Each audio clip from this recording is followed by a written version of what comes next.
આજે આપણે દૂધપાક બનાવીશું. પરફેક્ટ માપ સાથે બનાવીશું તો એકદમ સરસ બનશે. અને મારી રેસીપી તમને ગમતી હોય તો લાઈક, શેર અને સબસ્ક્રાઈબ કરજો.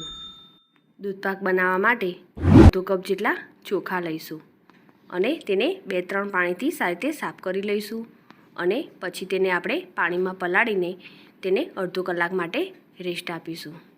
હવે આપણે એક કઢાઈ લઈશું અને તેમાં આપણે ઘી લગાવી લઈશું, જેથી આપણું દૂધ નીચે ચોંટશે પણ નહીં.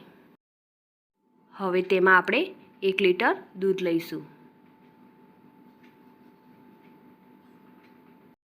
અને શરૂઆતમાં ગેસની ફ્લેમ હાઈ રાખીશું. દૂધને આપણે ગરમ થવા દઈશું.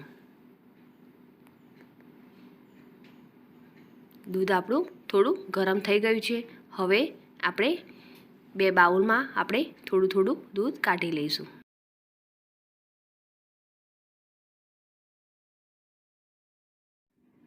એક બાઉલમાં આપણે કેસર એડ કરીશું અને તેને દૂધ સાથે મિક્સ કરી લઈશું. તેનો કલર એકદમ સરસ આવશે. હવે બીજા બાઉલમાં આપણે મિલ્ક પાવડર એડ કરીશું. જે 10 રૂપિયાના પેકેટમાં જે મળે છે તેટલો આપણે મિલ્ક પાવડર લઈશું અને તેને પણ આપણે દૂધ સાથે સરસ રીતે મિક્સ કરી લઈશું. હવે દૂધ સરસ રીતે ગરમ થઈ ગયું છે. હવે તેને આપણે સતત હલાવતા રહીશું. અને હવે આપણે જે ચોખા પલાળ્યા હતા તેમાં આપણે થોડું ઘી એડ કરીશું અને મિક્સ કરીને તેમાં દૂધમાં એડ કરી દઈશું. હવે આપણા ચોખા સરસ રીતે કૂક થઈ જાય ત્યાં સુધી આપણે દૂધને ગરમ કરીશું.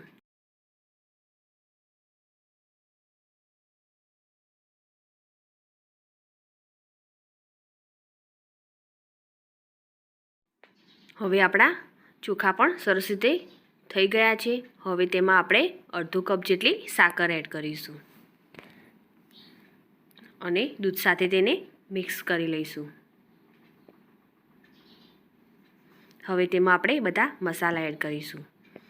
તો સૌથી પહેલાં આપણે ડ્રાયફ્રૂટ એડ કરીશું, જેમાં કાજુ, બદામ અને પિસ્તા એડ કરેલા છે. હવે તેમાં અડધી ચમચી જેટલો ઇલાયચી પાવડર એડ કરીશું અને 2 ચમચી જેટલી ચારોળી એડ કરીશું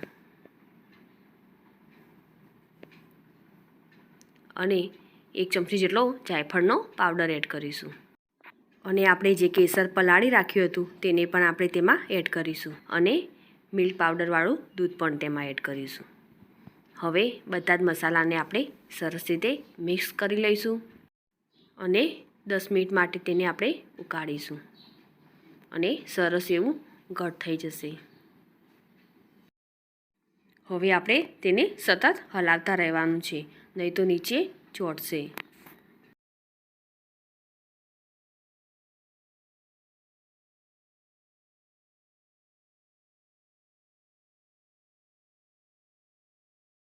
દસ મિનિટ પછી આપણો દૂધપાક સરસ એવો રેડી થઈ ગયો છે. તો તેને આપણે હવે ઠંડો થવા દઈશું અને પછી આપણે તેને સર્વ કરીશું. તો તૈયાર છે આપણો દૂધપાક. મારી આ રેસીપી તમને ગમી હોય તો લાઈક કરી અને શેર કરજો. સાથે જ મારી ચેનલ સબસ્ક્રાઈબ કરી બાજુ આપેલ બેલ આઇકોન પ્રેસ કરજો, જેથી નવી રેસીપીના અપડેટ તમને મળતા રહે.